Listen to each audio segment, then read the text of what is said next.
It's a letter, Ma, for you. Who's it from? Aren't you going to read it? Your Pa and the boys will be in soon. We might as well wait. We'll just have to read it again when Pa gets here. Oh, please, Ma, it's for you. You've got it right. Aren't you dying to know what's in it? Seems to me you're the one that's dying.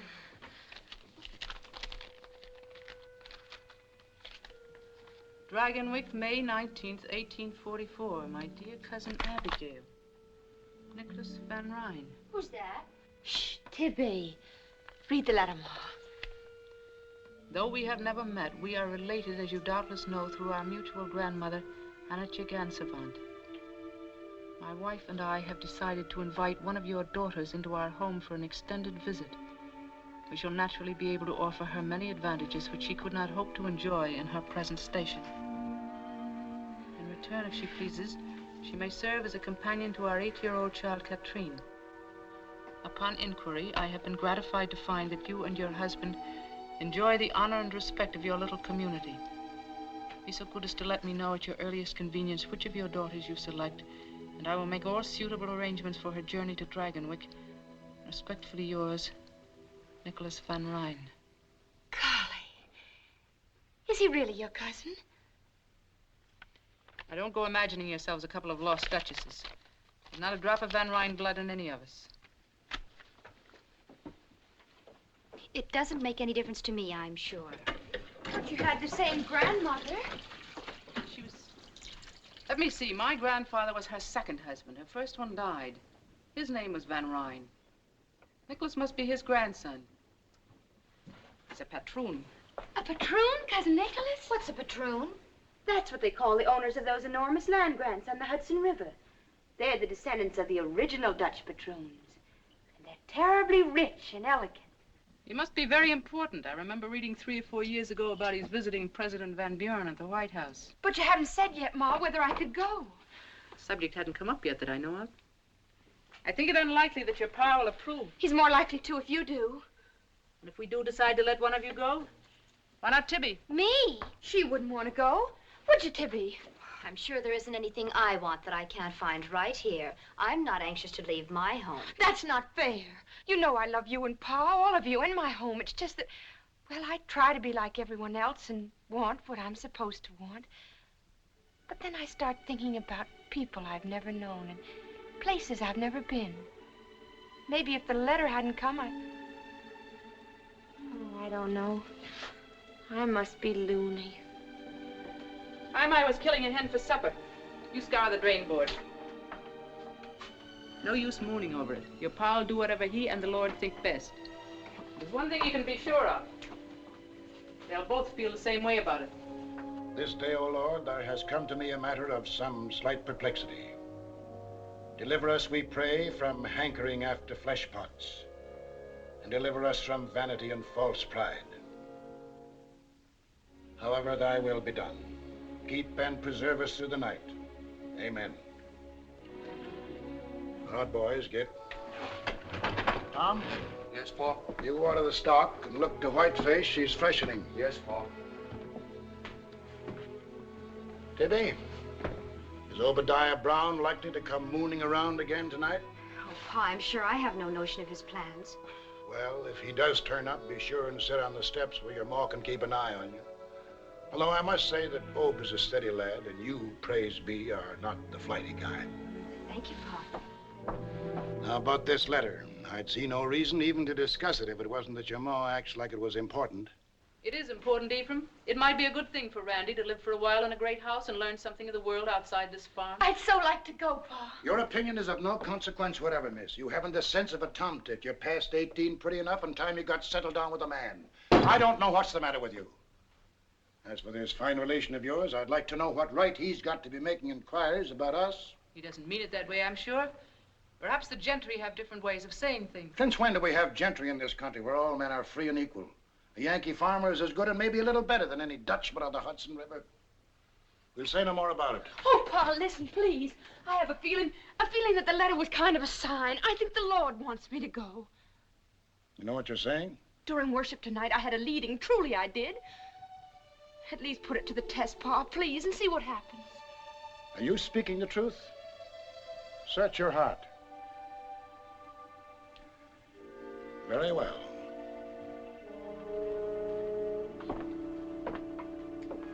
Close your eyes. Now open the book.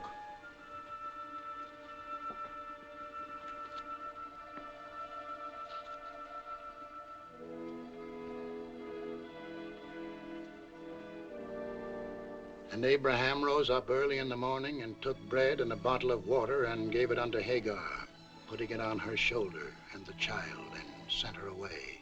And she departed and wandered in the wilderness of Beersheba. Well, it's none too fitting, but it does seem to have some bearing. I'll sleep over the matter and pray on it. Come, Abby.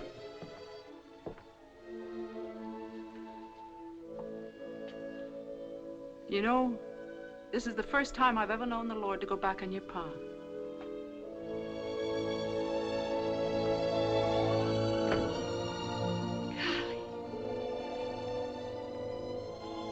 Golly Moses!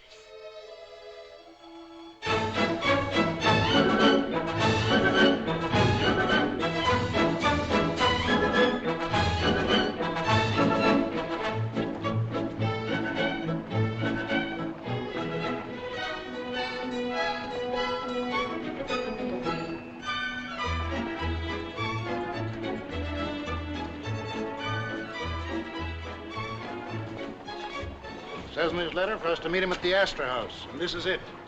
And a less fit place for God-fearing people to meet, I can't imagine. Come ahead.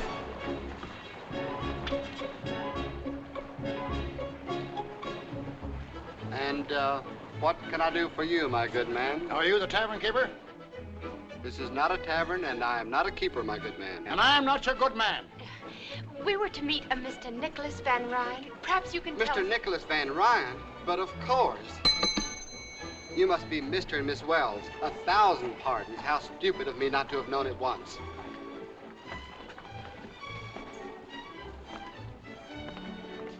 If you will do me the honor to come with me, please. Mr. Van Ryn regrets that he is not here to greet you, but he has directed that you're to have everything you wish. Everything.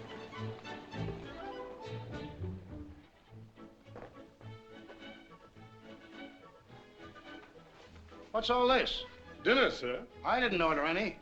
Mr. Van Ryn ordered dinner served at this time, sir. Mr. Van Ryn is not here. Yes, sir. Oh, it's beautiful. The food looks as if it had been painted. Wouldn't surprise me a bit. That's the strangest fruit. It's cold when I eat it and warm when I swallow. Let me taste that. I thought so. It's got spirits in it. Just a little bit, and it's so good. Even a little bit of evil cannot be good, Miranda. Don't be too impatient with me. You won't have to hear me preach to you much longer. It's not that I'm impatient, Pa, really. But after Mr. Van Ryn went to all this trouble... It's no trouble to be wasteful, and there's something peculiar about a man who orders supper someplace when he's someplace else. How did he know what I wanted to eat? But there's everything here you could possibly want. Everything is what no man should ever want. Yes, Pa. We won't be alone much longer, Miranda. I want you to read with me.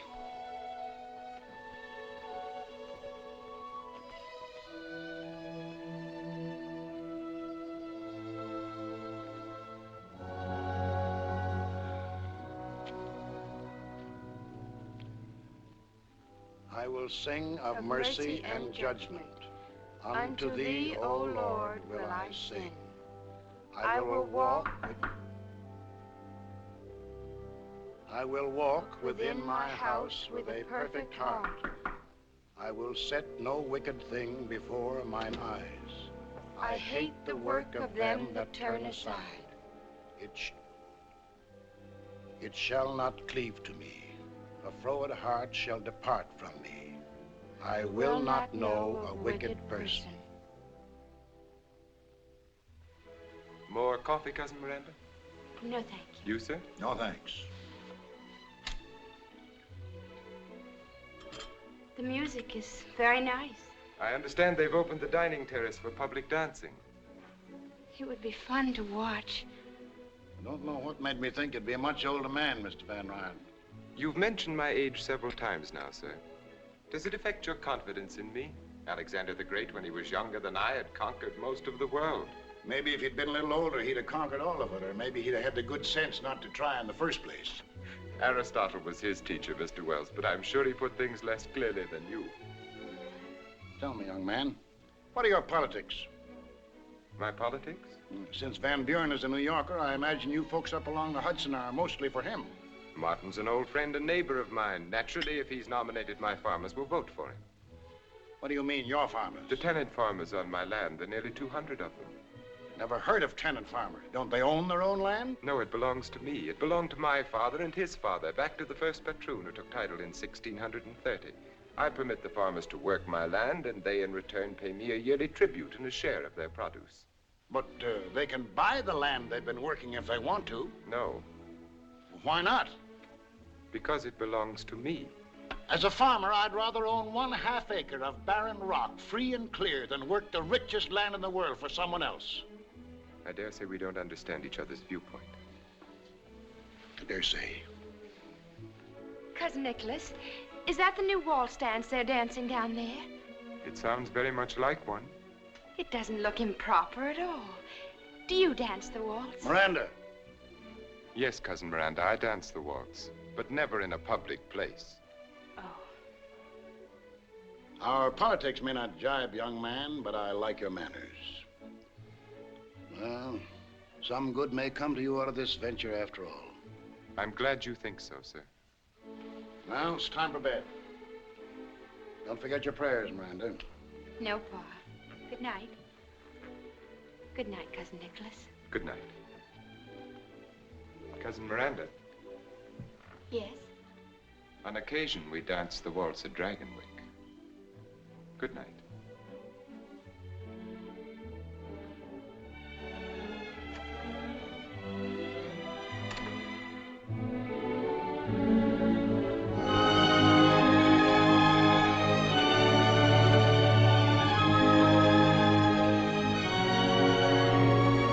Agatha, there's Dragonwyck. I can see it. Dragonwyck, where? Over there.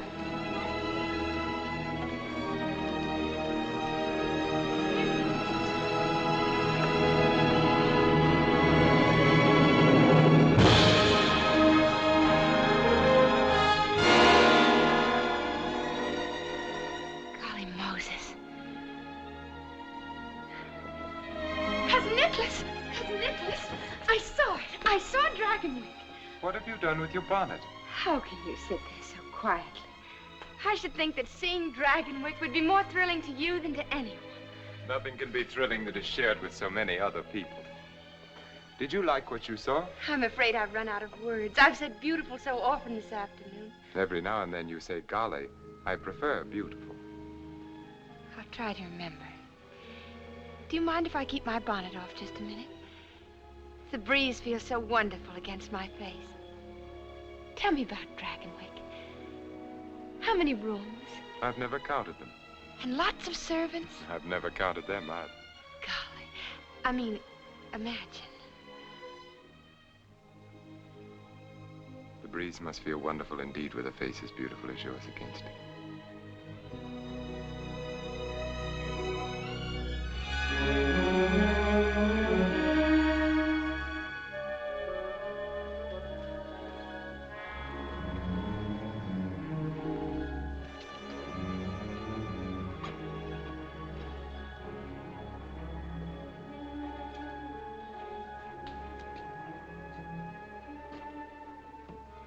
Welcome home, Mynheer Van Rijn. Thank you, Magda. This is Miss Wells. Magda is our housekeeper. How do you do? I assume Mrs. Van Rijn is at dinner. Yes, Mynheer, and you'll be pleased at how well she's looking. Not that Madam isn't always a picture. See that Katrine comes to the dining hall. Will you come this way, Cousin Miranda? Don't you think I'd better go to my room first? I must look hardly presentable. To my wife, promptness at meals is the highest human virtue.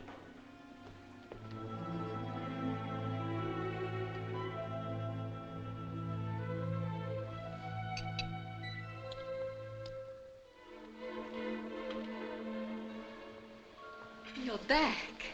Yes, as you see, I'm back. I didn't know I would have waited. And here is Cousin Miranda. Oh, welcome to Dragonwyck, child. Thank you. Will you sit here, Cousin Miranda? Thank you. Did you have a pleasant trip, Nicholas? Yes, very.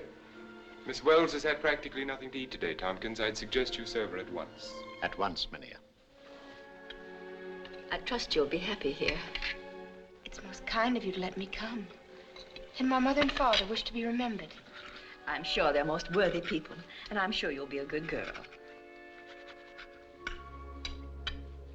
Oh, Nicholas. Yes, my dear? You didn't forget the pastries, did you? Of course not, my dear. Those wonderful New York pastries. Nicholas, Yes. did you bring the Napoleons, the honey puffs, and the mocha bonbons? All of them, my dear. I think I'll have the bonbons before going to bed. Tompkins, serve the honey puffs after dinner, but be sure they're well chilled. Yes, madame. And shall we keep the Napoleons for tomorrow? For my lunch. After dinner, you'd best go find Katrine. You might read her a story. We can hardly ask our guest to occupy herself with the child tonight. She must be tired. As you say.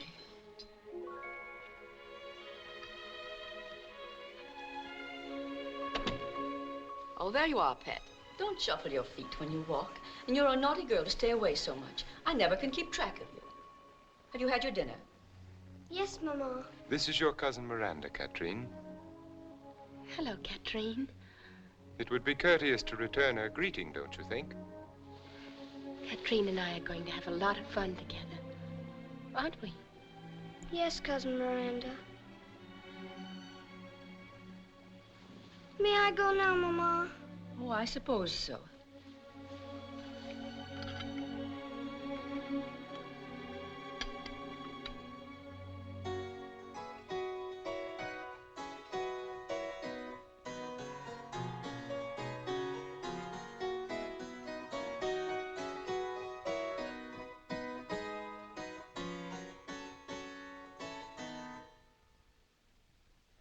Who was she?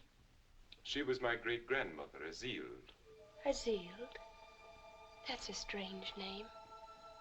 She looks like a frightened child. I don't know why we keep her hanging there. And that ugly old harpsichord is just an eyesore. The servants have to be driven to dust it. You think we're going to bite them? She was from New Orleans. She and my great-grandfather were married there in 1743.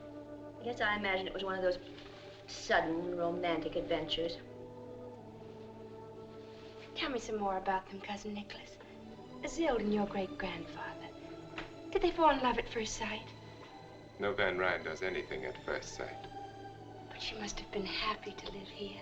As it turned out, it didn't matter. Soon after their son was born, she died. She brought this harpsichord with her from her home. She played it always. If you listen to the servants, they'll have you believe she still does. Fortunately, we don't listen to servants or to their superstitions. Oh, no, of course not. Isn't it rather late, Nicholas? Perhaps we should I shall stay up for a while, but if you wish to retire, my dear. Yes, I think I will. Well, good night, then. Good night. Good night.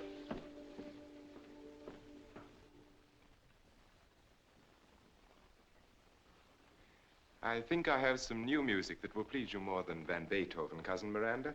You can sing as I play. Oh, no, really, Of course I you can't. can. The lyrics are printed on the sheet.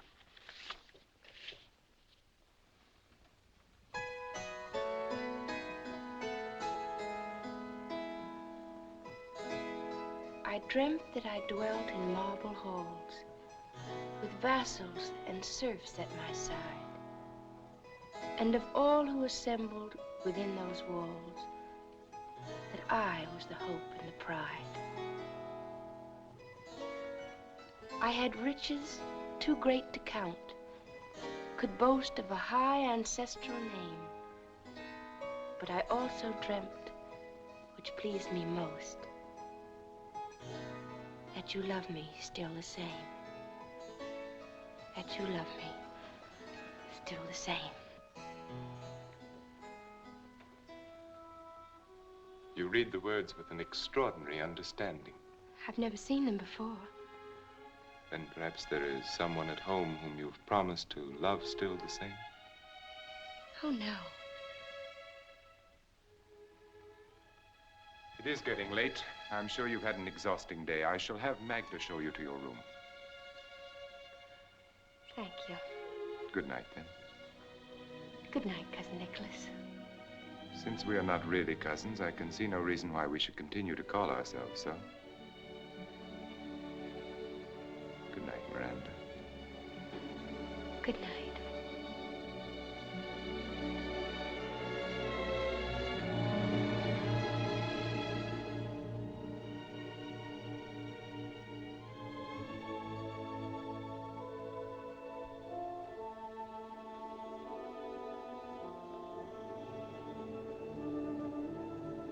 Have you had a pleasant evening, miss? Oh, yes.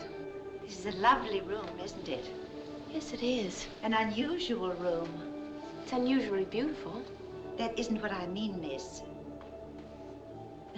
I do have such a time making myself understood.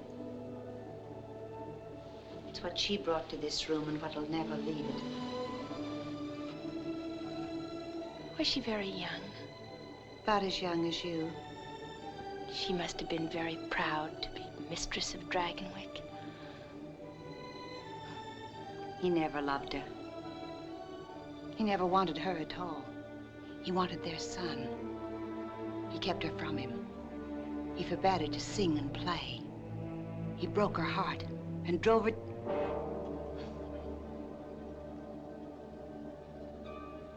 She prayed for disaster to come to the Van Ryns. And she swore that when it came, she'd always be here to sing and play. She killed herself in this room.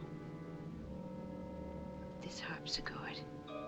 That's just kitchen gossip. Oh, you mustn't take me seriously, miss. No one ever does. May I take you to your room now? Thank you.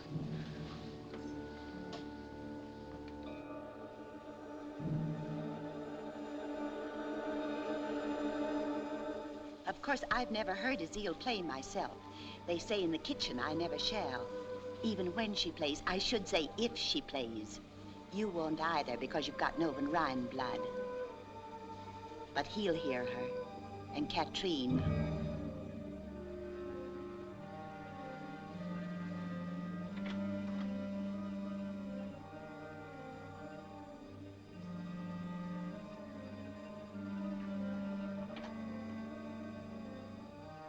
Is this my room?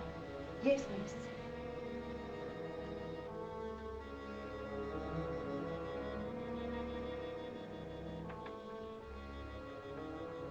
Will there be anything else you need, miss? Oh, no. Thank you. Well, good night, then. Good night, Magda. Miss Wells, why have you come here? Do you think Katrine is in need of a companion? Why, that would be for her father and mother to decide. Don't you think Katrine is in need of a father and a mother? That was a silly question, wasn't it?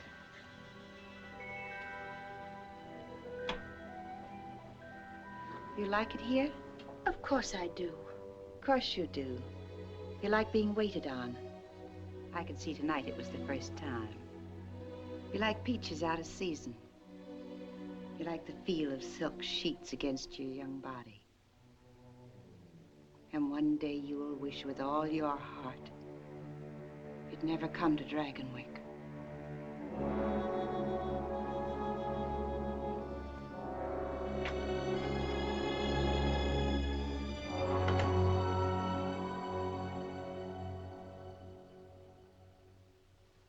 I keep getting my S's backwards. It's very simple once you get the hang of it. Up, and then a hook, and then a swing to the left, and there you are. Mm-hmm. That's right. But Pa's kind of like a teacher to you, isn't he? He's been very kind and helpful to me. What's he like? Your father? Yes. Is he nice? But of course he is. Don't you think so? Does he like me? Katrine, what a strange thing to say. Your father and mother both love you very much. Did they tell you that? Why, it's understood. They love you just the way you love them. But I don't love them.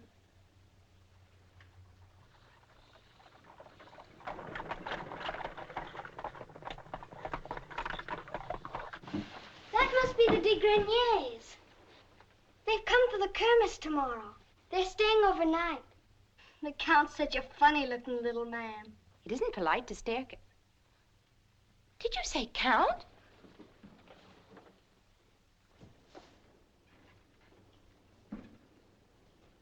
So that's what a count looks like. So do barons and dukes. Tomorrow the house will be packed with them. Papa always has a 4th of July ball for the river families after the farmers have their kermesse. Ball. You'll have a wonderful time. And you can wear the ball dress Papa had sent from New York. But I won't know anyone to talk to or to dance with.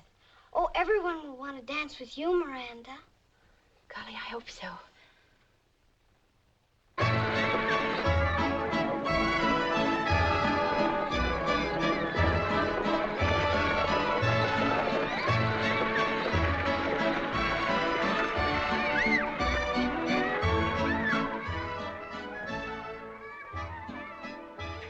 This is where I hide every year to watch. Sometimes, after Papa leaves, I go and stand near the carousel. Perhaps you shouldn't have come, Katrine. It's wrong, you know, to disobey. Oh, you're just saying that because you're supposed to. Is there anything wrong about the kermesse? No, Could watching it make me a bad girl? I suppose not. Then it's wrong to forbid me to come. That sounds pretty logical to me. Hello, Dr. Turner. Hello, Katrine.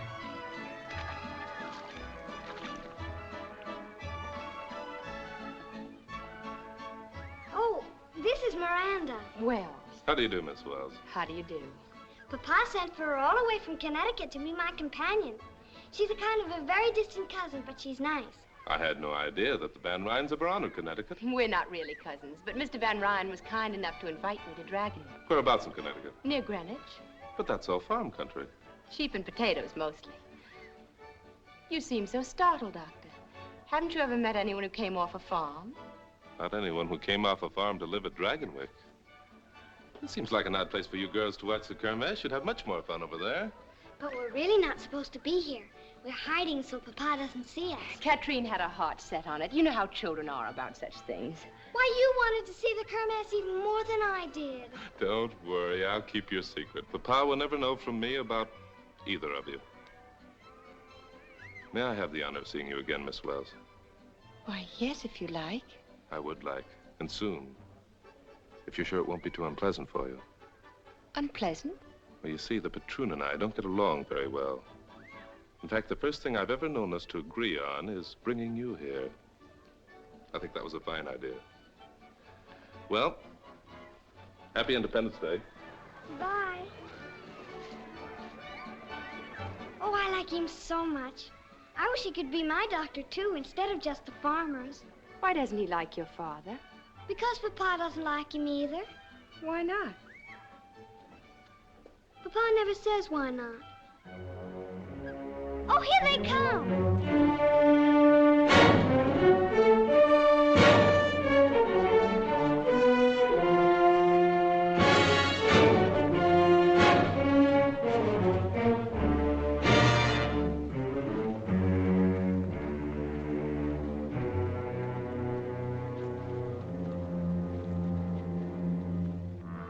What brings you to our kermesse, Dr. Turner?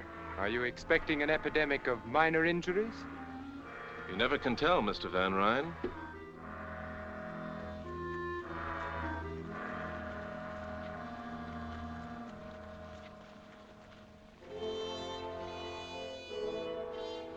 This chair came from Holland with the first patroon.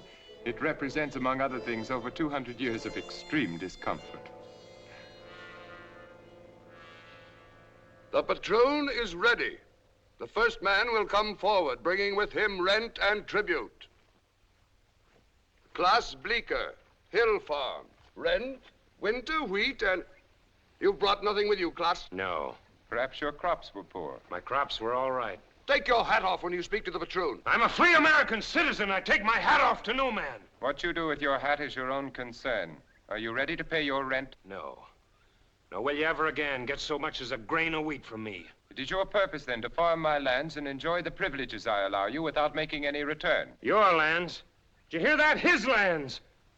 For 200 years, the Bleekers have worked the hill farm. And for longer than that, it has belonged to the Van Ryn. We've paid the worth of it many times over, and you know it. Well, here's the finish. I'm sorry to hear it. But since you feel that way, I order you to leave my land by tomorrow noon. If you are not gone, I shall have the proper authorities put you off. Have the next man step forward. Otto Gebhardt. Won't you reconsider your decision, Mr. Van Ryn? Klaus Bleeker and his wife and children have no home other than his farm. Where will he take them? I see you've come empty-handed, Otto. Have you a reason? You know the reason. It's his birthright as a free citizen of a free country. These men are not alone. The anti-rent movement has swept New York State. Man, take your head out of the sand and help to solve this problem peacefully. Because it's got to be solved, peacefully or not. Speak up, Otto. I'll bring the stuff tomorrow, sir, if that will suit. Will the rest of you men step forward, please? I have something to say. Tired of listening and talking and listening!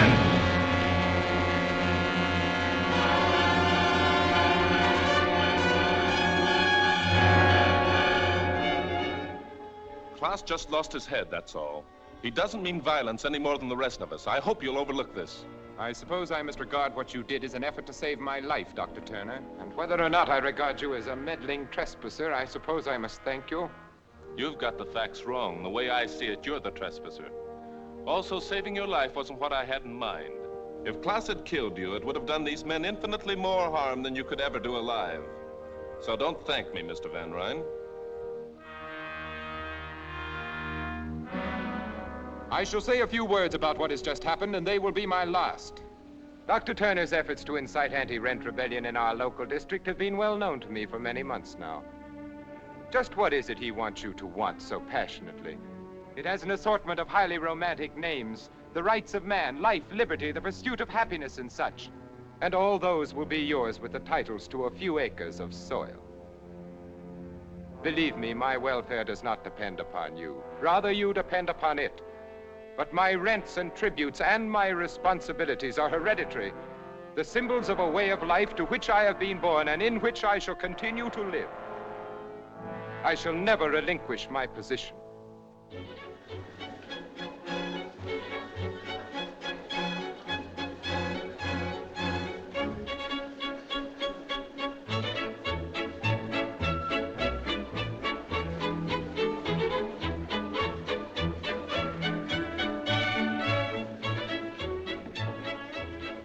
I beg your pardon, mademoiselle. But are you not Miss Wells, the companion to little Catherine? Yes, I am. I have not had the honor. Will you permit me to present myself? Henri, racontez-leur le discours de Monsieur Van Ryn ce matin. Le discours? Oui. Lequel discours? Cet accident Non, pas du tout, pas du tout. Oui, il y a eu un Je n'ai jamais vu un homme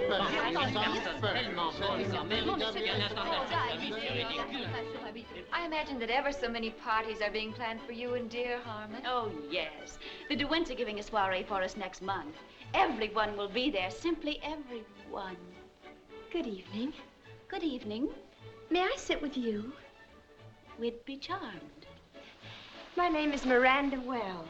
I am Cornelia Van Borden. My sister Elizabeth Van Borden, Miss do? Helena Vanderhyde. How do you do? We were just discussing dear Cornelia's wedding to Harmon Van Brock. Do you know Mynheer Van Brock, Miss Van... Wells. No, I'm afraid I don't. You see, I don't know anyone here. Really? Where are you from? Connecticut. Connecticut? That's in the west, isn't it? Why, no, it's right next to New York State. My sister means that it's across the river. Which river? The Hudson, of course. You see, Miss Van Wells. Just Wells.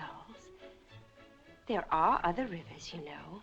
Do you know a city in Connecticut called Greenwich? Oh, yes, very well. I live there. It's also called Horseneck. Horseneck? What an incredible name. It seems ever so much more polite to say Greenwich. Well, it's mostly the farmers that keep calling it Horseneck. Tell me, Miss Van Wells. Just plain Wells. How is dear Victoria Skirmerhorn? Victoria Skirmerhorn? You know Victoria Skirmerhorn, of course. I know of Victoria Skirmerhorn, but I'm afraid I've never met Victoria Skirmerhorn. But you live in Greenwich. Well, you see, I don't live in Greenwich. My father owns a little farm just outside. Your father is a farmer. Who is his patroon? There aren't any patroons in Connecticut. Why not? Because there just aren't any. I think that's very odd. I don't. I think my father would rather own half an acre of barren rock in his own name than work the richest land in the world for somebody else. You're raising your voice, Miss Van Wells. It's just plain Wells. And I'll raise my voice if I like.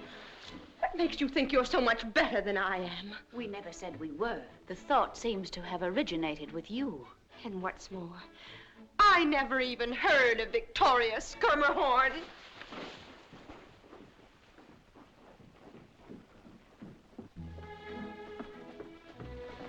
Miss Wells, is there anything I can do for you? No, thank you, Magda. Of course, it's only my humble opinion, but I think you're the most beautiful lady at the ball. That's very kind of you, Magda. All of the servants think so. I can't understand why you haven't danced every dance. Then I suppose most of the gentlemen are spoken for.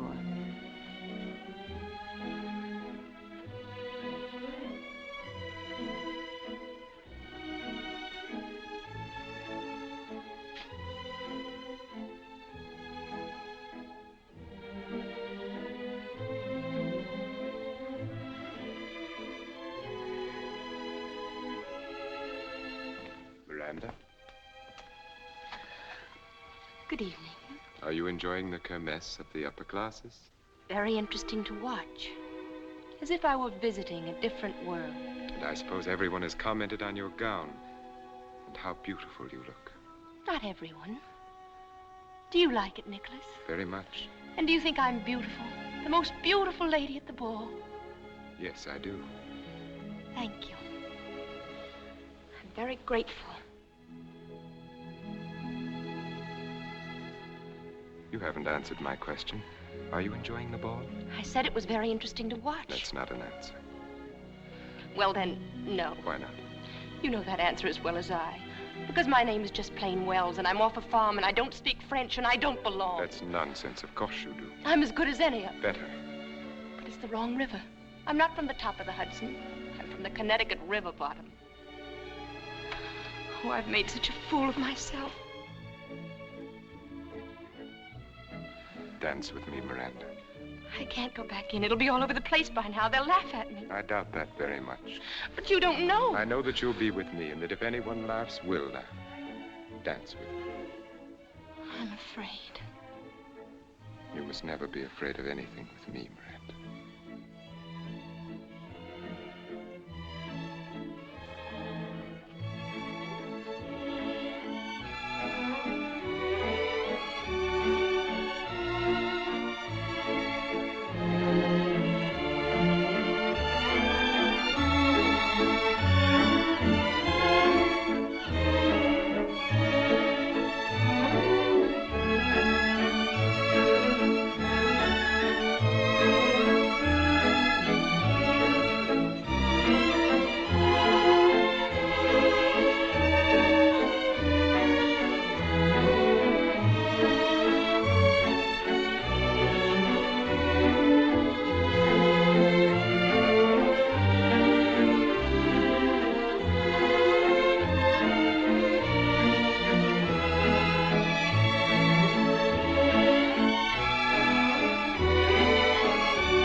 Enjoying the ball, Miranda?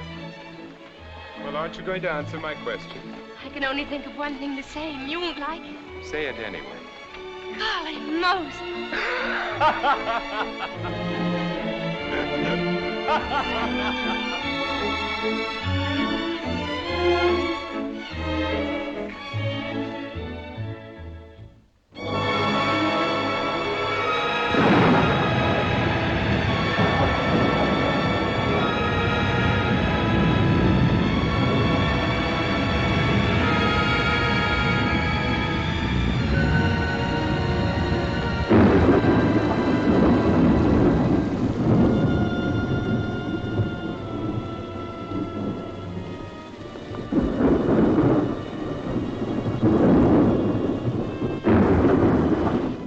thunder in the world like the thunder of the Catskills. The lightning seems to set the mountains on fire and they roar back. That's all very romantic, I'm sure, but it doesn't help my cold. It's never been this bad. It seems no different from your usual winter attack. But we've always closed the manor in the winter and gone to New York. Now I'm sick. If I must be here, why can't I even have Dr. Hamilton to look after me? When the storm lets up and the roads are passable. The storm lets up. They never stop in these dreary Catskills. Come in. What do you want? Mynheer Van Rijn asked this be brought to you.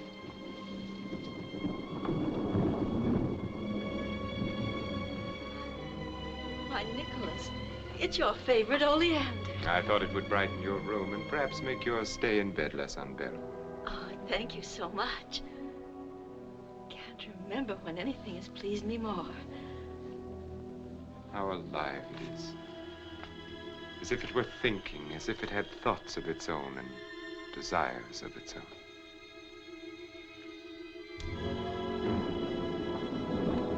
I know how greatly you treasure it, and I'm all the happier that you thought to bring it to me. And I'm happy that you're happy, my dear. Now I'm sure that you'll want to rest. Nicholas. Yes? You're going to your tower room again, aren't you? Yes, why?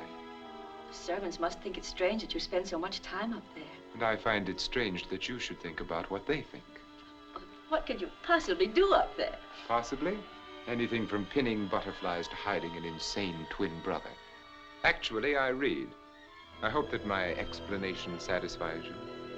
I'm sick. Haven't you even let Dr. Hamilton know? Your happiness at the oleander seems to have faded pretty quickly. You can't imagine what it's like to be sick in this miserable, drab house. I cannot imagine that Dragonwyck could be either miserable or drab, except to those who reflect misery or drabness from within themselves.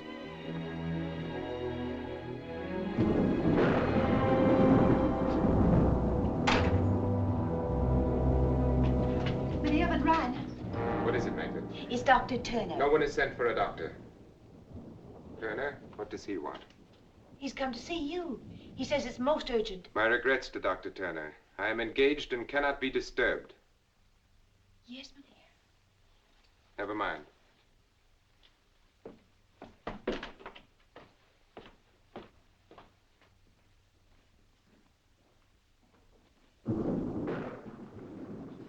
Sorry to intrude like this, Mr. Van Rijn, but it's most important. Yes? Klaus Bleeker's been arrested for murder. It's a pity you weren't there to stop him this time. I was there. He didn't kill anyone. There was an anti-rent riot at Smoky Hollow. Klaus wasn't anywhere near the boy that was killed, but they blamed it on him. If by they you mean the patroons, you must also mean me. The farmers aren't going to stand for this. They've threatened to storm the Hudson jail. With shouts of liberty, equality, fraternity, I take it. Just what is it you want me to do, Doctor? Help my enemy to defeat me? I want your assurance that Klaus Bleeker will have a fair and just trial. Let me make my position clear, Dr. Turner. Whether Klaus Bleeker lives or dies is of no more concern to me than my life was to him. Or you. That seems to be perfectly clear. Good evening. Good evening. Won't you stay for dinner, Doctor? No, thank you. Miranda, have Tompkins set another place. I'd rather not, if you don't mind. Perhaps I spoke a little hastily, Doctor. I might be able to help. Well, that's a pretty sudden change of mind. What brought it on? I assume that John Van Buren is to prosecute the trial, is he not? Yes. He's a close personal friend of mine. You still haven't told me what changed your mind. Dr. Turner, you have my assurance Klaus Bleeker will have a fair trial. Now you might do something for me. Mrs. Van Rijn has a severe cold. Will you help her if you can? Yes, certainly. I'll show you to her room.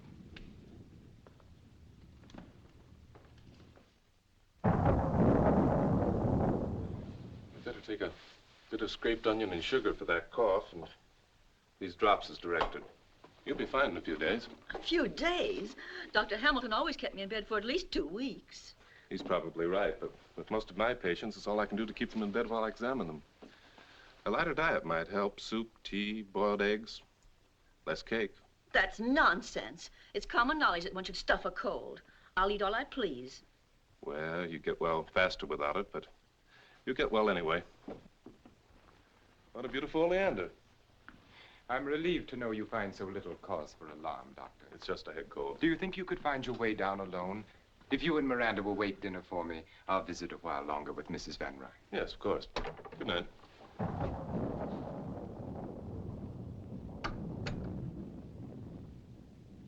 Dr. Hamilton usually encourages you to eat. But then, of course, he has the tolerance of experience and age. Turner is young and relentless. You told him you wanted to stay and visit with me for a while. What did you mean by that? Precisely what I said. Just to stay and be with me? Oh, Nicholas, you confuse me so. Sometimes when you bring me flowers and smile at me, I think... What? That you like me and want me. And sometimes... Yes?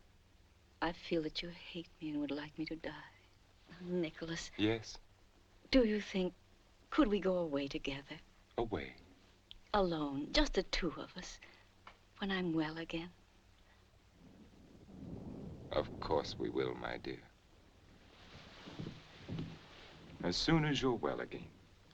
I feel well enough already. In that case, even Dr. Turner would approve of your finishing your dinner. Shall I bring your cake? Oh, yes, thank you. You know, it's funny. The day we first met, last summer at the Kermesse, I thought we had very much in common. As time went on, we'd have more and more. But the way it worked out, frankly, right now, I don't think you have the slightest idea what to talk to me about. It's funny, isn't it? Would you care for some sherry wine, Doctor? No, thank you. I believe I'll have a glass. Forgive me, please. We fell to reminiscing, and it wasn't until Magda came in that I remembered you were waiting. We shall dine at once. Of course, Doctor, you're not to think of starting back on a night like this. You'll stay over. No, really, I We'll have... consider your objections overruled and the matter settled.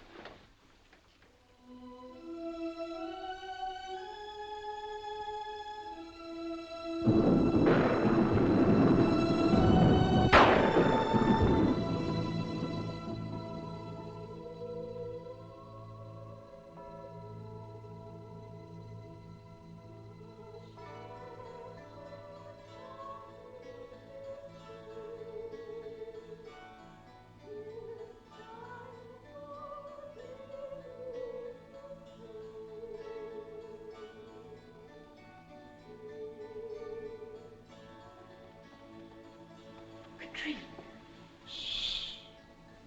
Why aren't you asleep? Because I don't want to sleep. It's so beautiful. What is? Don't you hear it?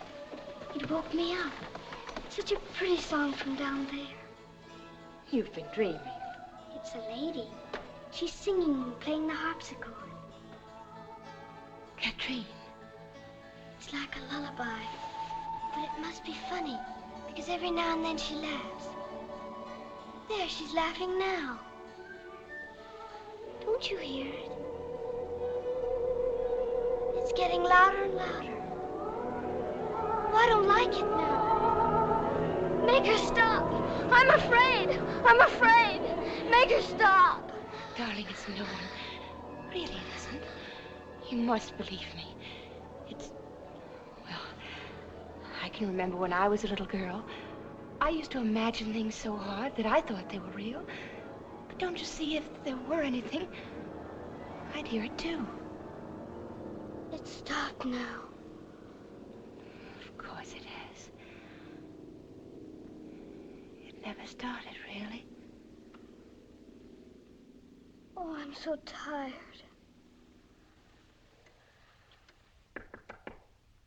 What is it? It's Mrs. Van Ryn. She's very sick. Tell me, what happened? About an hour ago, she woke up and started to rage. Oh, the pain must have been terrible. Maggie, what's the matter? It's Mrs. Van Ryn. Oh, she was moaning so. Did she take any medicine before I gave her? No, You'd better send for Mr. Van Ryn. I have.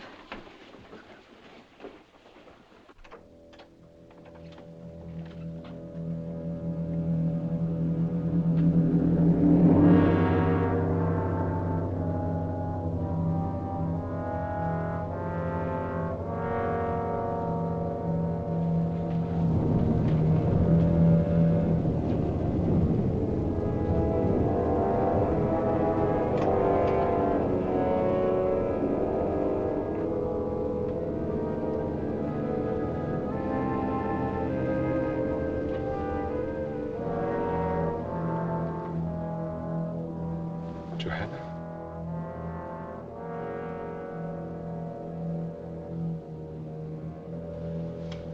Dr. Turner. I can't understand it. It doesn't make sense. Are you sure she took nothing but those drops I left? Not while I was with her, sir. Except for Magda, no one was with her but me. I gave her some cake. Acute gastritis. It's possible, but I don't believe it. Is it also possible that she may have been more ill than you imagined when you examined her, Doctor? Yes, that's always a possibility, I'm afraid.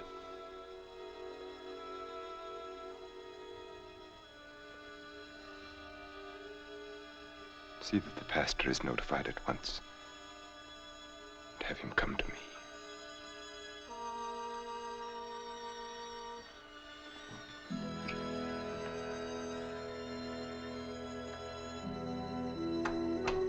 She's smiling.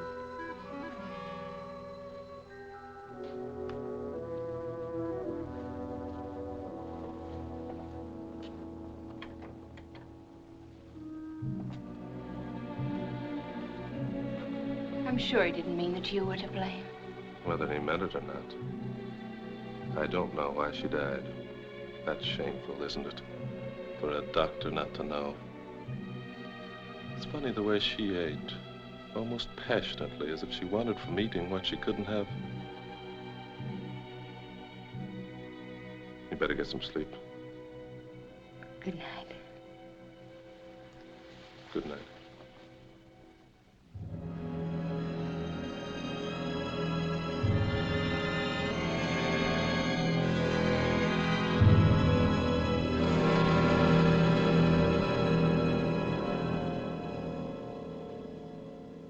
I remember how the chapel bell rang on the day Johanna and I were married.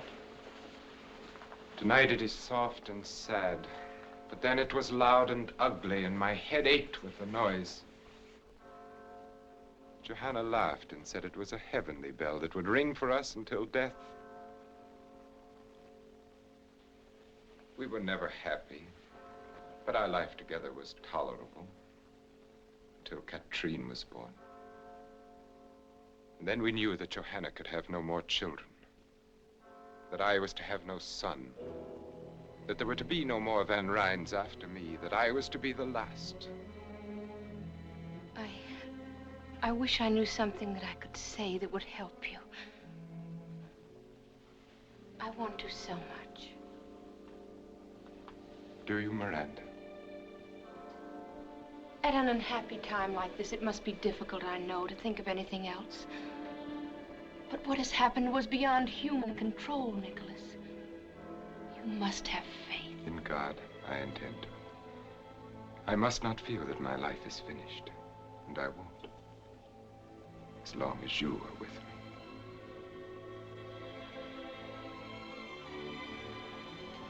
The bell has stopped now. It must be nearly dawn. Miranda, you've known as well as I that this was inevitable, that we were inevitable. I didn't know who you were, or what, or where. Out of all this world, why should I have called to you and no one else? And why should you have come to me and no one else? It's because you were meant to. You knew it the instant our eyes first met and everything within us met, and you know it now. You have no right to say that, to talk like this, please. You couldn't help yourself any more than I. Am I right? Tell me that I'm wrong. Forgive me then if you can. I had no right to speak as I did, and you have every reason to be angry with me. But I had to say it. There was no way for me not to. And no one but you to hear it. Good night, Miranda.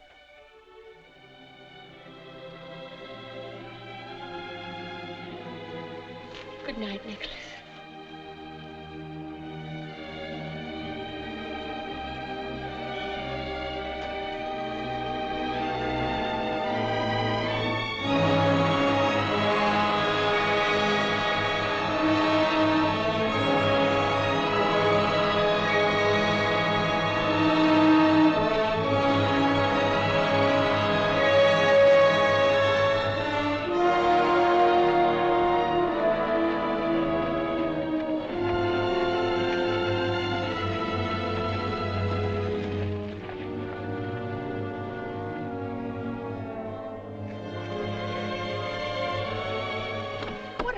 I just heard the news that you're going away. Why, Jeff Turner, I never thought you'd go to all this trouble to say goodbye. That's just it. I don't want to say goodbye to you.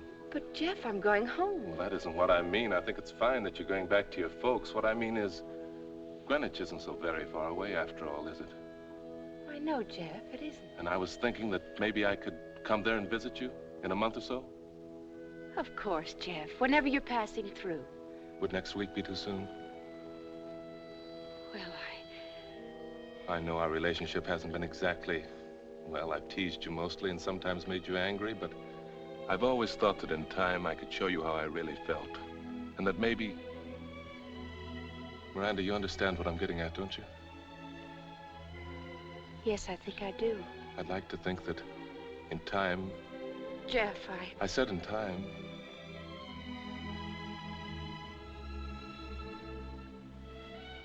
Is it that hopeless? I don't know what to say.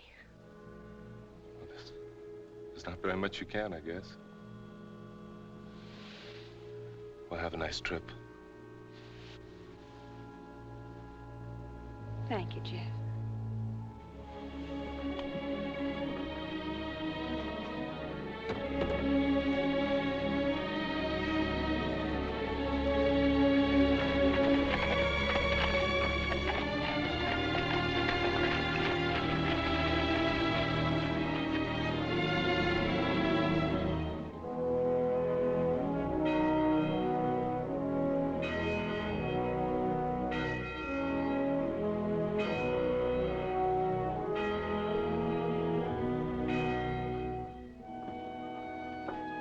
Tom, see that Nat and Seth get to the pump before they come in the house.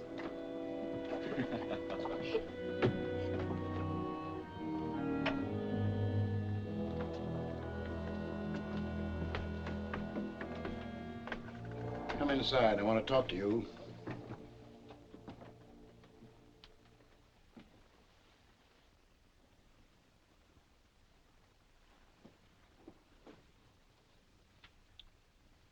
Close that door and come over here and sit down.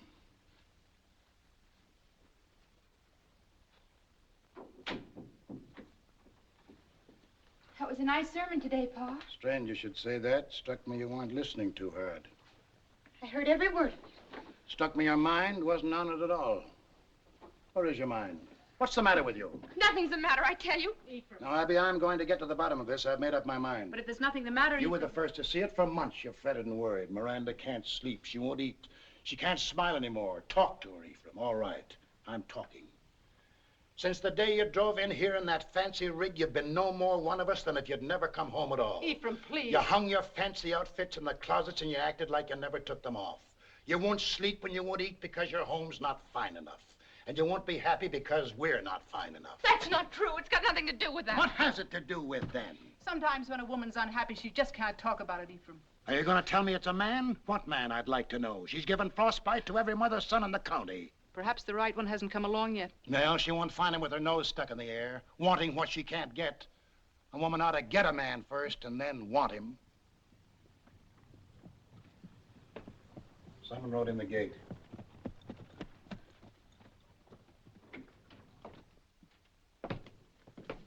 Here's a message for Ephraim Wells, Esquire, from Weed's Tavern in Greenwich. Who's it from? I don't know, but I can tell you how to find out. Read it.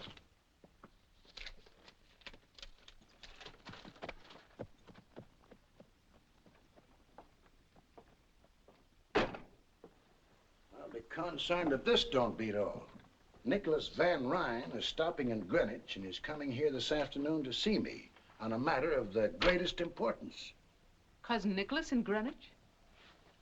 What in Tunket could he want, huh? Miranda?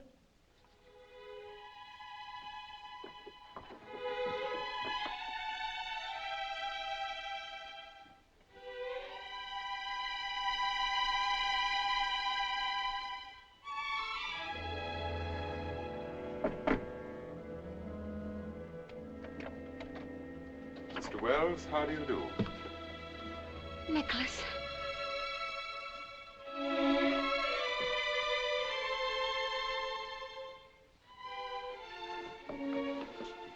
Just what is the meaning of this?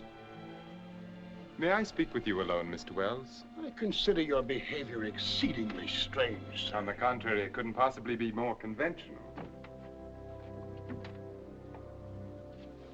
Sure, Mr. Van Ryn certainly handled Pa. That's enough of that. This matter doesn't concern you. Now get. What did you think of him, Ma? I don't know. We weren't even introduced.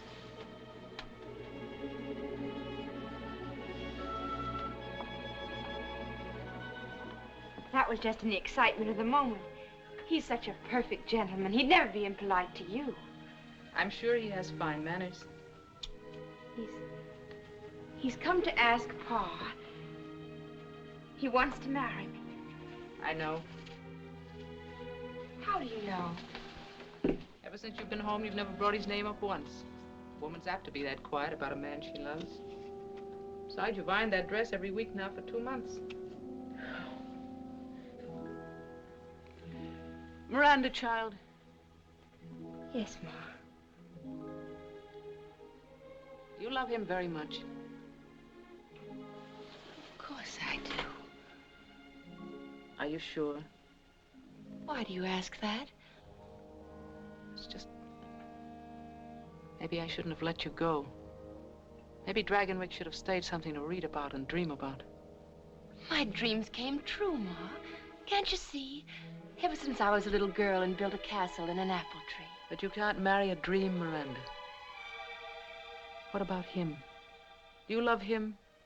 But it's all Nicholas. Nicholas is all of it.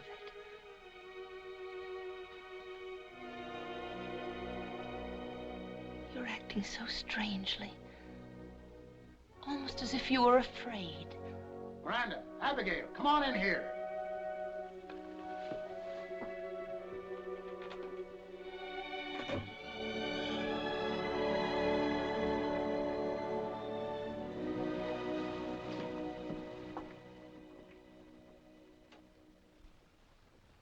Says he wants to marry you. Says you know all about it. Yes, Pa.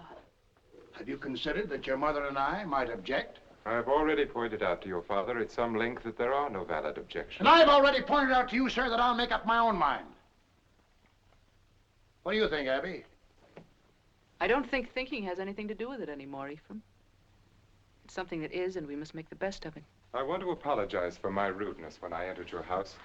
My only excuse is that I saw nothing and wanted to see nothing but Miranda at that moment. I can understand that, Mr. Van Ryn. You're forgiven. Thank you.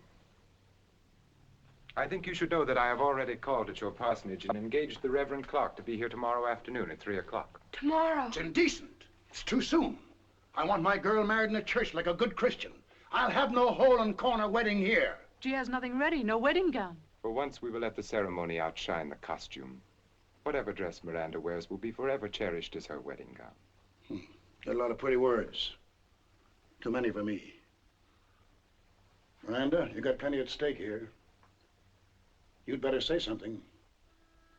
I'll do whatever Nicholas thinks best. So be it. Amen, Mr. Wells. And now I must return to Greenwich. Miranda, will you walk with me to my carriage? Until tomorrow, then. Goodbye.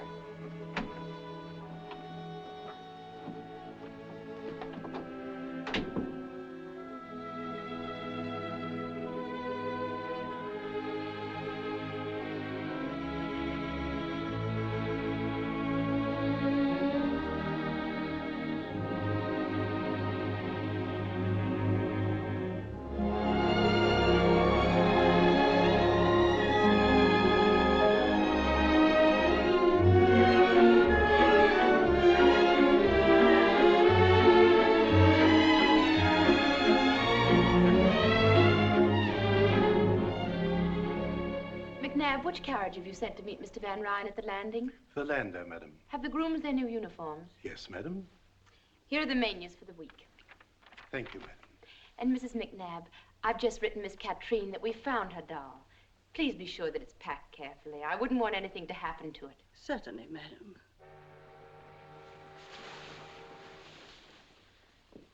We'll let the linen room go until this afternoon. Perhaps you should let it go until tomorrow, madam. What with Mr. Van Ryn coming back and everything? I won't overdo it. And remember, not a word to Mr. Van Ryn about everything. I want to be the one to tell him. Of course, madam.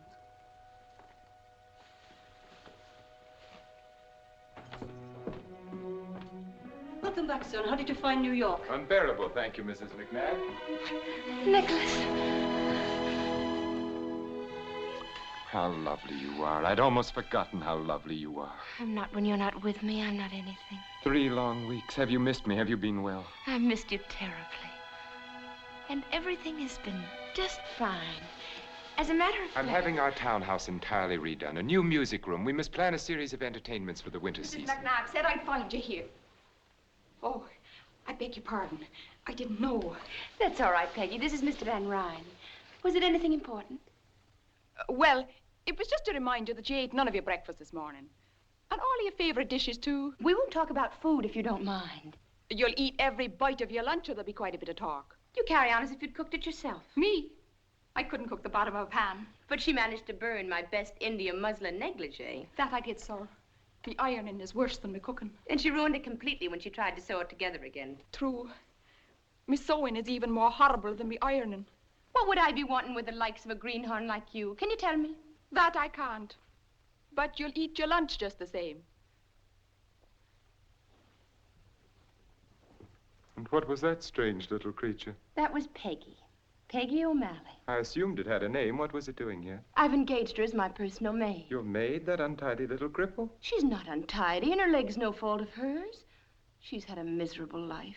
It's the strangest recommendation I've ever heard. She's bright and willing and good to me, and Nicholas, I want her as my maid. I shall have McNabb give her some extra money and a good character. It's so little to ask. Please, Nicholas. Deformed bodies depress me. Perhaps I can divert your attention with this. I brought it for you from Mr. Tiffany's new shop. How dare you say that? How dare I? You speak as if her crippled leg were a weakness on her part rather than merely God's will. We'd agree then it is God's will. Now perhaps we can discuss your plans for the Kermesse ball. Are they progressing nicely? Madame Duclos swore to me that your gown will be finished and delivered to you in time. She needn't overwork herself. It's very likely I won't need it at all. What do you mean? The Van Borden sent their regrets yesterday. Their regrets? A previous engagement or some illness in the family. I forget what excuse they used. I see. That makes the 8th refusal in 4 days. It's only because of me. Because you married me. Miranda. You are Mrs. Nicholas Van Ryn. You will be with me wherever I am always. Luncheon is served. Thank you, McNabb. Nicholas. Yes? Sometimes I think that we... That we what? I think about that night. The night she died.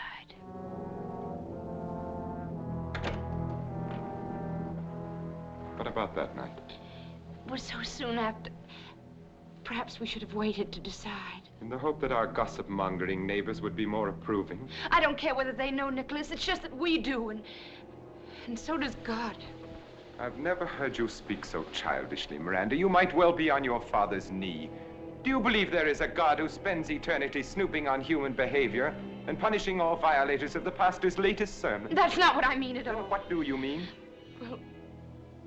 Well, I believe that God has put a sense of right and wrong within all of us. And that when we do wrong, no matter if no one else knows, we do. And you've remembered that ever since your Sunday school days, haven't you? That's a good girl. Now let us enjoy our lunch. Nicholas, you do believe in God. I believe in myself, and I am answerable to myself. I will not live according to printed mottos like the directions on a medicine bottle.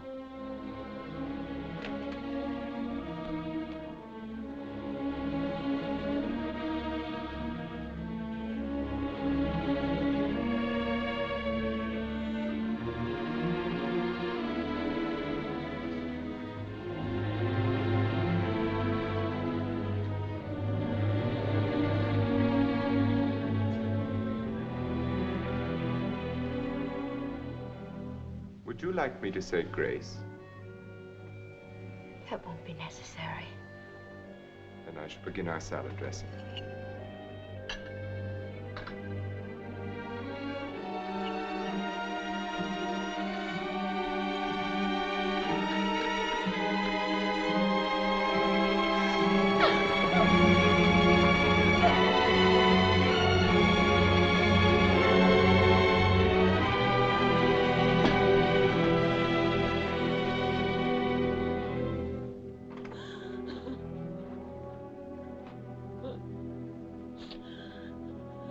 Possible excuse can you have for humiliating me like that? Miranda, what is the matter with you? I believe in God. It is your privilege. I have no intention. And so will my child believe in him.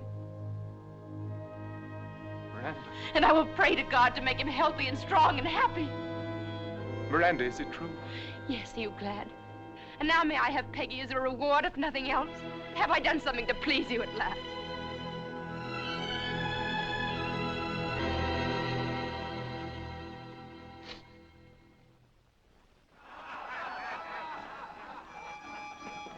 Dog. They're celebrating. I'm gonna celebrate too and get drunk. John Young's our new governor, and the farmers of New York State have got a right to celebrate and get drunk. Hand me up my ancestral chair.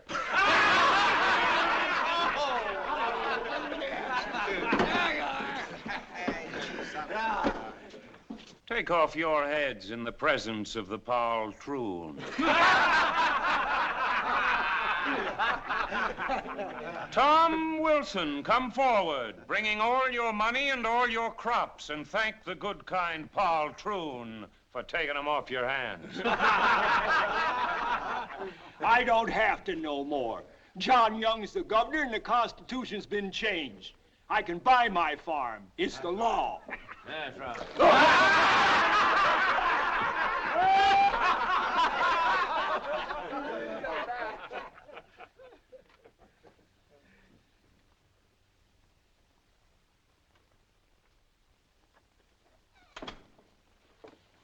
Dr. Turner, will you come with me at once to Dragonwyck? We need you urgently. Is anything wrong? Mrs. Van Ryn is having a baby. Her time is here. Dr. William Brown has been staying at the manor. I had him come from New York. He's a fine doctor. He's a fool. I beg you to come. There are certain symptoms. Have you any reason to think she's in danger? Mrs. Van Ryn, I don't know that she... Doctor, nothing must happen to my son. All right.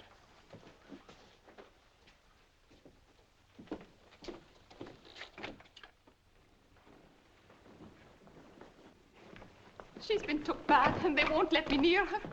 Please let me go to her.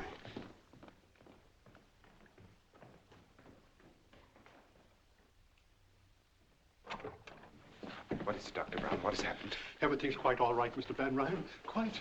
Are you certain? I assure you. Dr. Turner, I want you to take every precaution. Mr. Van Ryn, would you and the nurse step out while I consult with Dr. Brown? I can see no reason Your for presence here can only be upsetting to you and to us.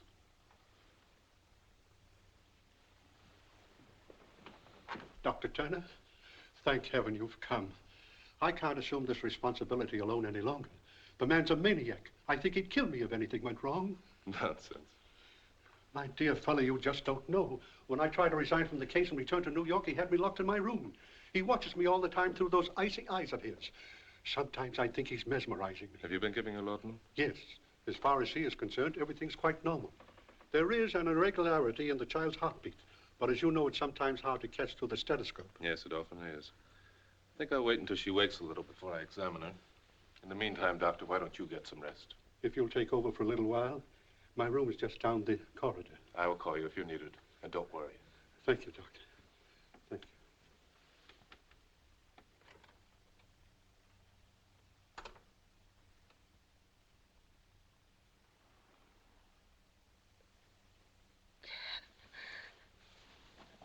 Hello there. I don't know whether to believe this or not. You can believe it. Are you going to take care of me now? Yes. I'm going to take care of you now. That's good.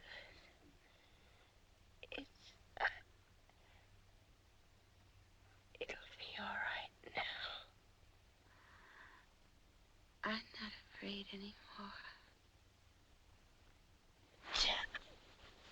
Don't be afraid. Call Dr. Brown. Jeff, help me. I'll always help you.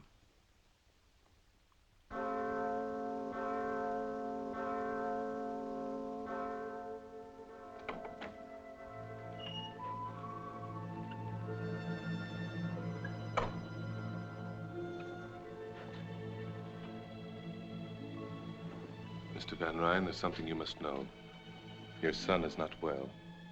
I can't tell you how sorry I am, but at least your wife has come through beautifully, and in time, there's no reason why you can't have other babies.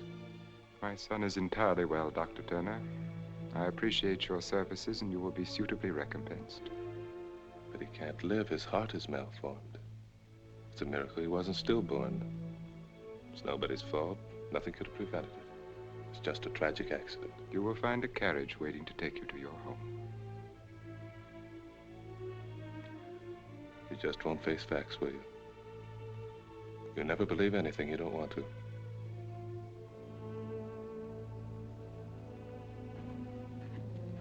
And there is no reason for you to see Mrs. Van Ryn again. Good day, Doc.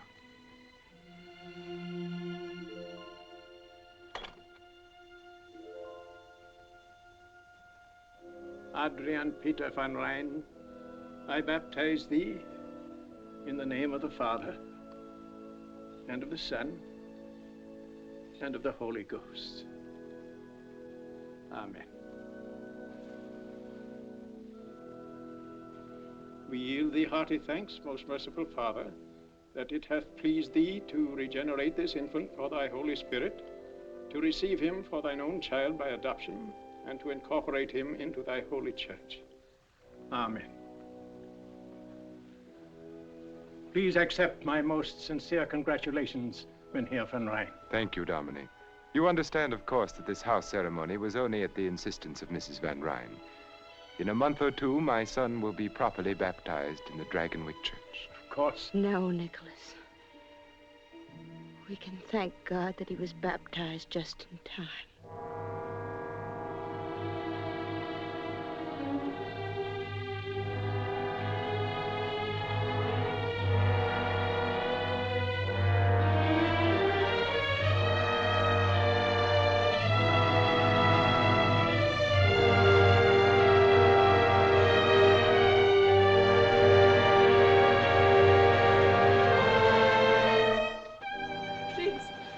Now, please. You loathsome little cripple. Why should you have been permitted to live and not my son?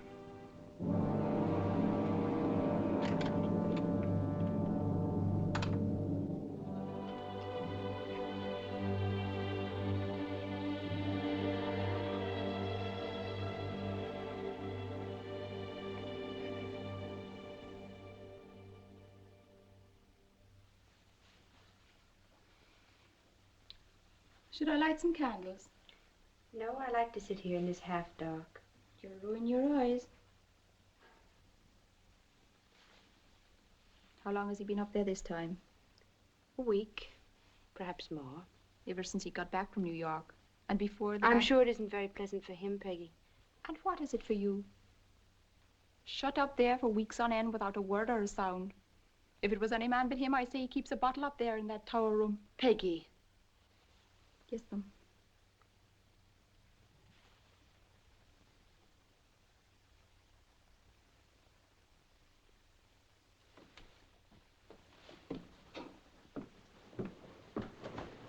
I'm going with you. Don't be silly. I'll not let you go up there alone. That's enough of that. Please don't. I'm afraid.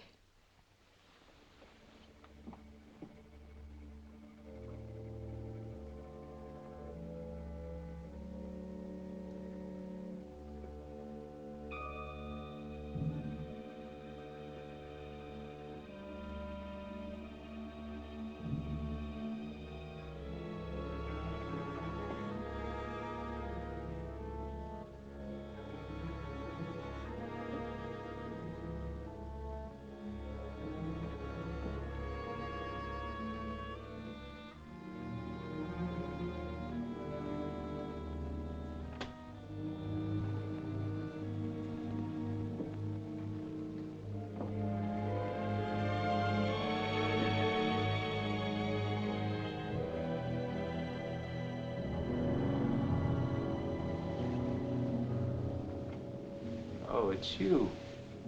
Yes, Nicholas.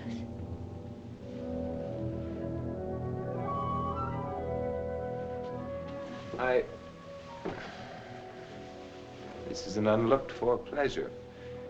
I wasn't expecting you. Frankly, I'd almost succeeded in forgetting you. Don't be frightened of me. I'm not frightened. I'm sure you're not. You have courage, Miranda. I like that about you. It must have taken a great deal to make this pilgrimage up to the mysterious tower room. I assume your twisted little friend is offering up suitable prayers for your safe return. I see no reason why they should be necessary. Tell me, are you disappointed in what you found here? I'm sure you expected velvet drapes and heathen idols, an altar for human sacrifice, at least. Nicholas, what do you do here?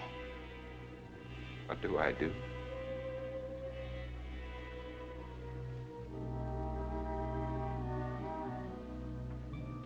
I live. I'm sure you mean a great deal by that, but it isn't very clear to me. Didn't expect you to understand. How could you? Don't be offended. By ordinary standards, you're quite intelligent. But I will not live by ordinary standards. I will not run with the pack. I will not be chained into a routine of living which is the same for others. I will not look to the ground and move on the ground with the rest. Not so long as there are those mountaintops and clouds, limitless space.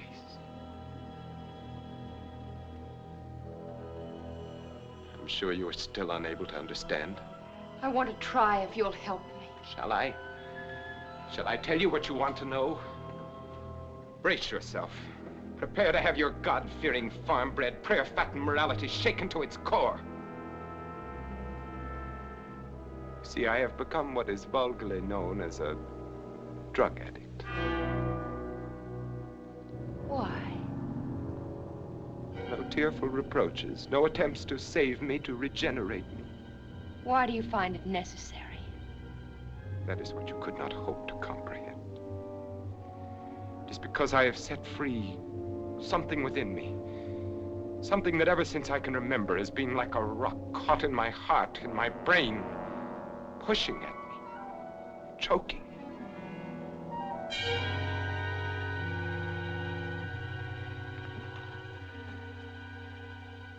I know you better than you think. Perhaps I have underestimated your intelligence. No, it's pretty ordinary and farm-bred.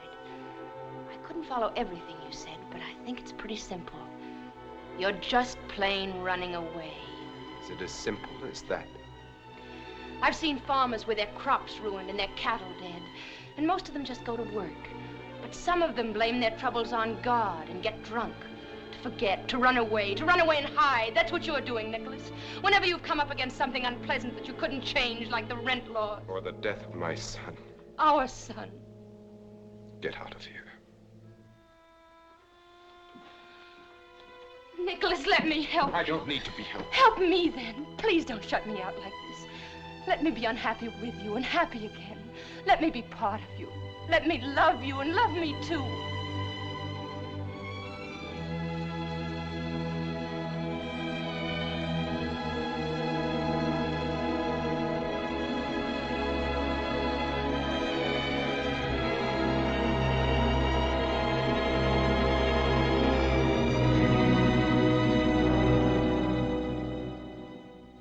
Story, Peggy, but I'm afraid you'll have to tell Mrs. Van Ryn there isn't much I can do for her husband. Tell her.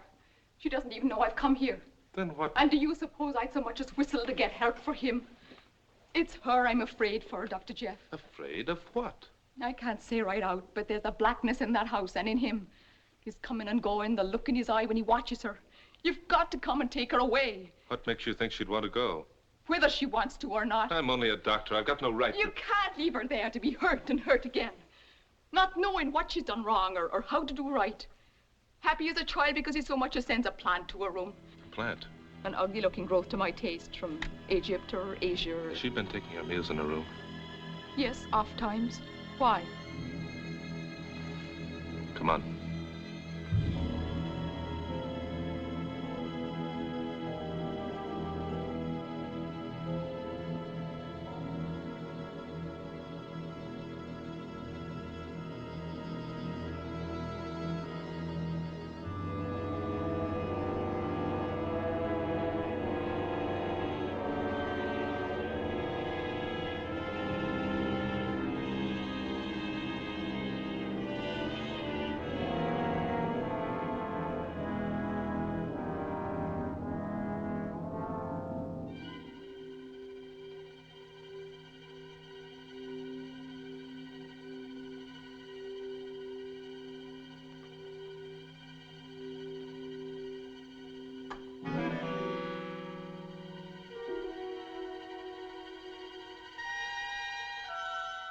Please don't stop on my account.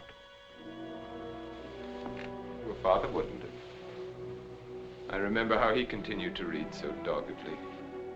Ephraim Wells took his religion without flinching, the way a strong man should.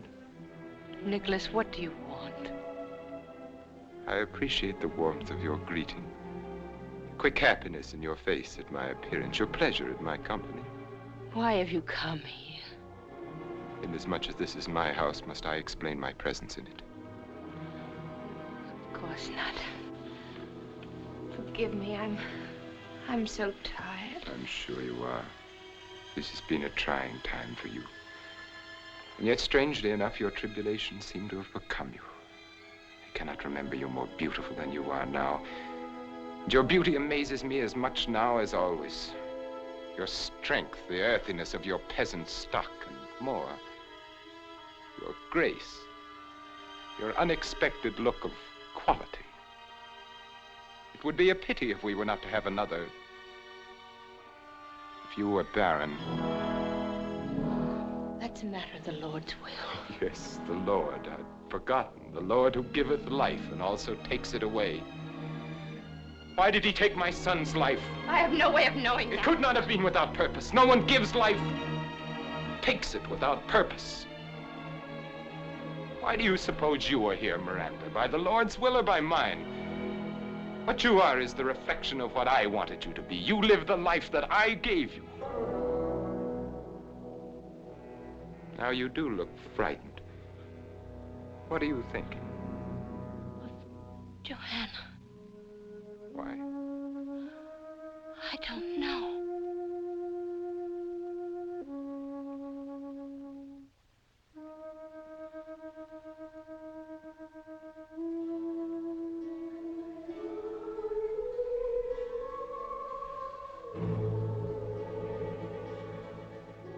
Do you hear it? What? Nothing. Wind through the trees. There is no wind. There is. A creaking board somewhere. It's not important. It's stopped now. But I didn't hear anything. Neither did I.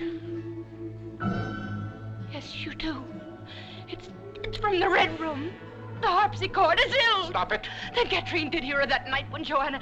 And you must have heard it, too. And you must have been listening the night our little son...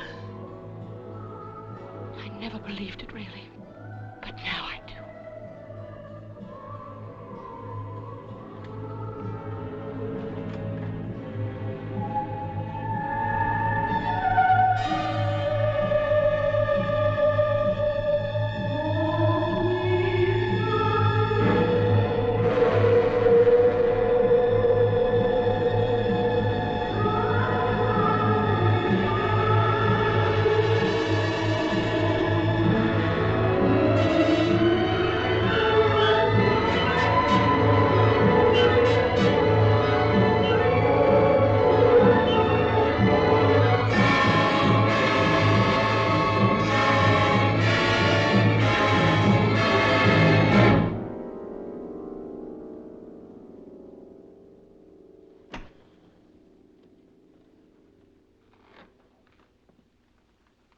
I just happened to be passing by, and I thought I'd drop in.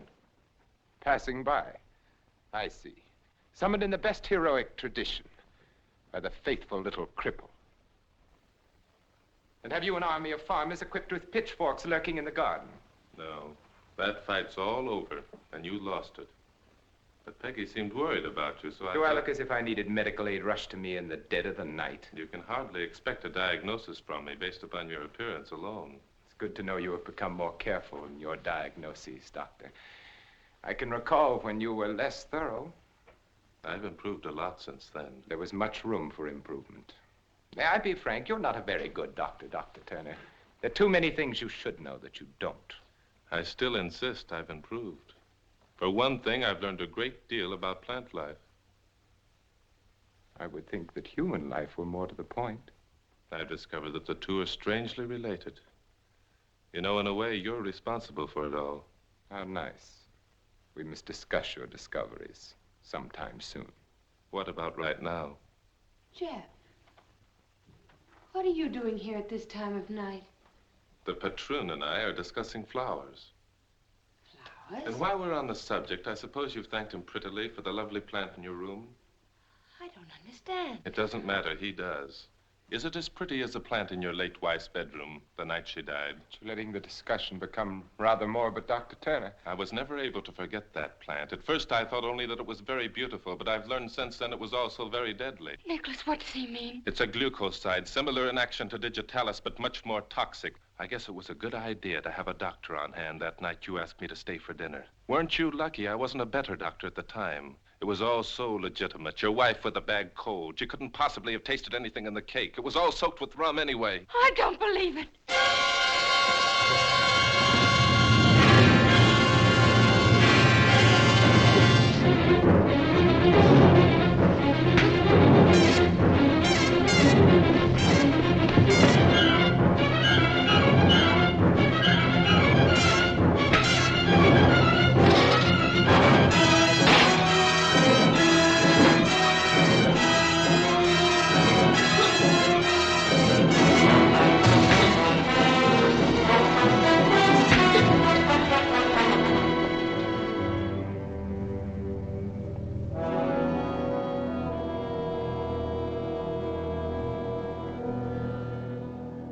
Miranda, you'd better come with us.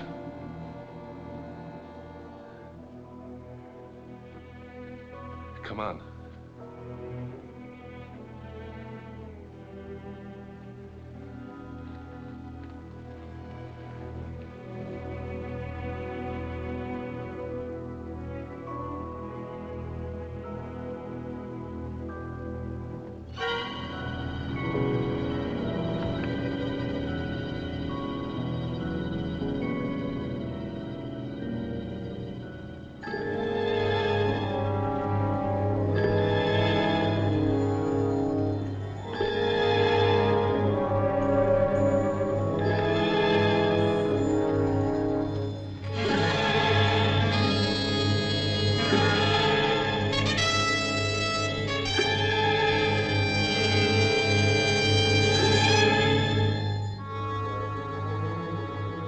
Tom Wilson, Jeb Ribbling, Gebhardt, Brown, Berger. Come forward, all of you. I have something to say to you. Apparently, I have not yet been able to make my position clear. I will try once more.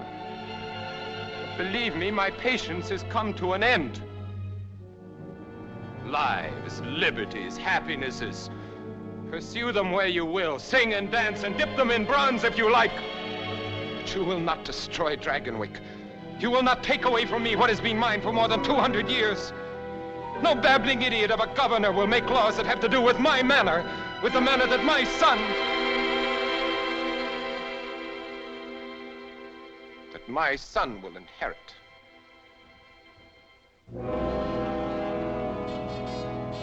Oh, it's Dr. Turner.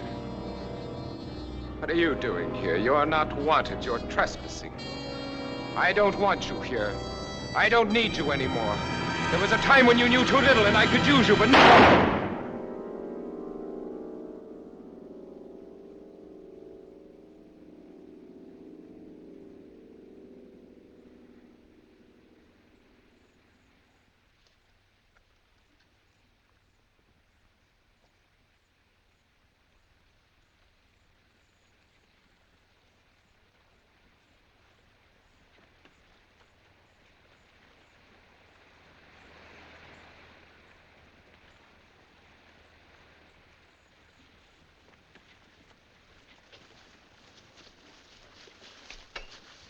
If you don't mind, Mr. Van Ryn, I'd have to ask you to come along with us.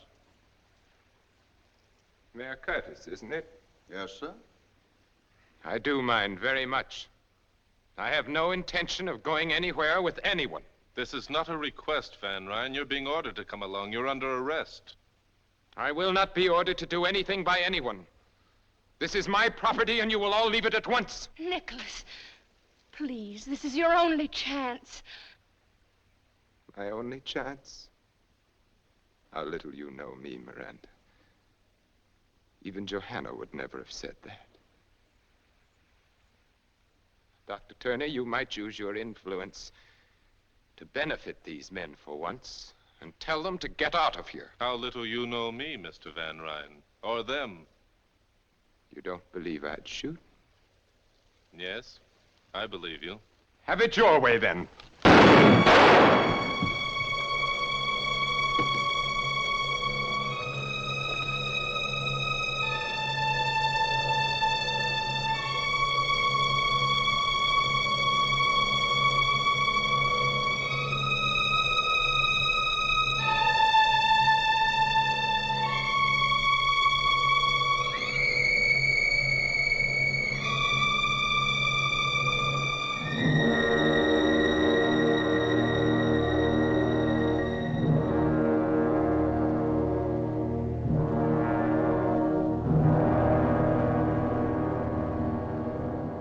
That's right.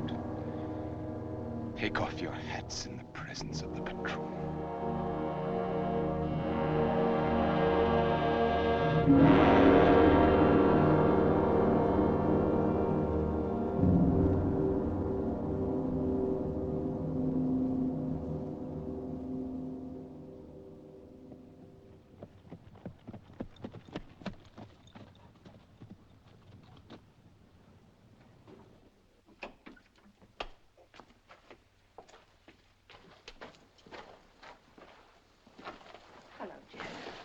I thought if you didn't mind, I'd ride alongside to the boat landing. You're welcome to ride inside. Thanks. I'd like nothing more, but then I'd have to ride back here and not alone. You understand? Of course I do. Goodbye, Mrs. McNabb. And thank you for everything. It'll be lonely here without you, Mrs. Van Ryn. Mrs. Van Ryn. Suddenly it sounded strange to hear you call it that.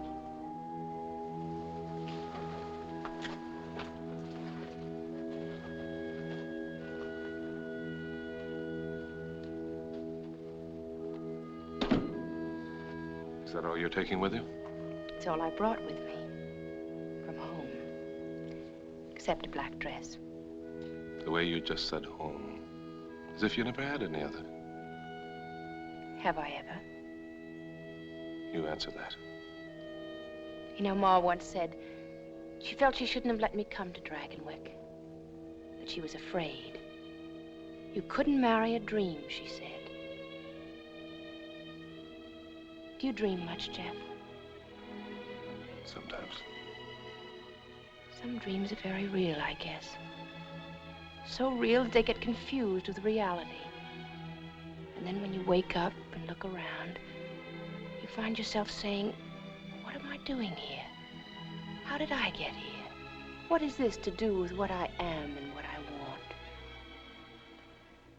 Then I guess you make up your mind you've had a nightmare. And you go crawling to your Ma and Pa. So it's back to Greenwich now, Miranda. With never another thought of anything here. Well, Greenwich isn't so far away after all. Perhaps you'll be passing through sometime, Jeff. Would next week be too soon?